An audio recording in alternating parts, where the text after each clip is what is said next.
I think we just found the next goldmine of Twitch overlays. So the website is Overlay.Uno, and it has a ton of beautiful animated overlays, social loops, and scoreboards. And best of all, it's completely free. Also, for full transparency, this video is sponsored by Overlays.Uno, but I genuinely think this website is a great resource for streamers out there. This website is really helpful for streamers who just want to spruce up their streams with some extra motion graphics, but also for those who are looking to put on productions or host tournaments and need broadcast graphics to elevate your streams. Enough of me yapping, let's get into this tutorial. So first, we're gonna go to Overlays.Uno, and it will take you to their home screen. Click library on the left-hand bar, and it will take you to the library of all their available overlays. On the left, we can sort by type, function, category, theme, and data source. If there's an overlay you really like, you can click it to open up a preview. There's a tag for the theme, and if you click the tag, you can see other overlays in the same theme as the one you first found. I'm gonna first walk you through how to implement a social loop and then a production graphic. For the social loop, you're gonna wanna go check loop under function to find the available social loops and select one you like. I'll select social loop bug 1 for this example. Here at the top, you can see an example of how our social loop will look like. Under social loop bug, I can input my desired social handles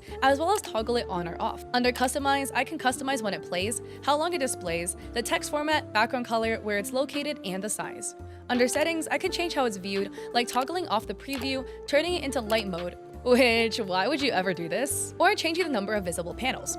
Once you're done, in the top right, you're going to want to click the copy icon to grab the URL. Go under sources on the scene you want to add this social loop, add a browser source, and paste in the URL. Change the width to 1920 and the height to 1080, and fit the social loop into your scene. To control the social loop, just have the control URL open, which is the page we customize the social loop on. You can also copy the control URL by clicking the play button next to the copy button and open it on your mobile device or tablet. And there you go, now you have a social loop on your screen. Next up is broadcast graphics. These are super great if you're a streamer wanting to host tournaments, but you just want to elevate the graphics a little bit. We're gonna scroll to find an overlay that you like. There's a Valorant matchup overlay that I think looks really great. Click it, and we're gonna go to settings and click 3 for panels to see all 3 panels at once for easier editing. First up is the center panel, where you can change the primary color, text color, accent color, and where it's located and the size. On the left, you can change all of the elements of the graphic, including the title, drop line, the image of the map, etc. So after playing around with this overlay for a while, I found this to be the easiest method to implement agents. And this site, Overlays.Uno, pulls the agent graphics from their parent website, Singular.live. We don't have access to that site, so I recommend deleting all of the agent URLs. Then go to valorant.fandom.com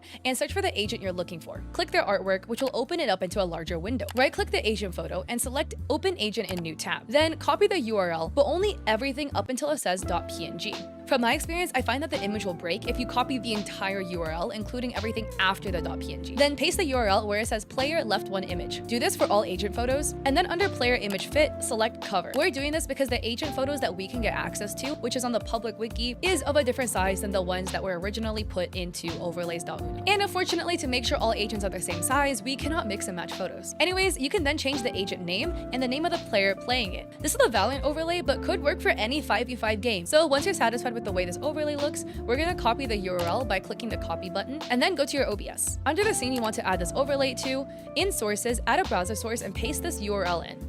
Then change the width and height to 1920 by 1080. And now we have our overlay.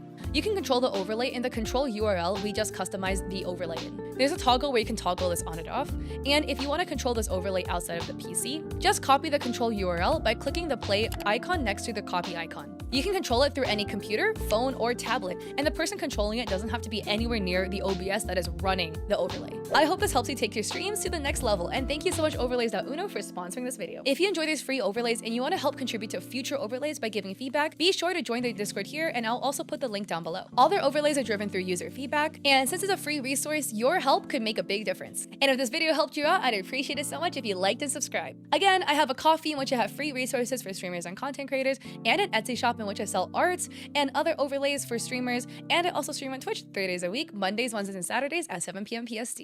I hope to catch you guys there or in another one of my videos. Peace!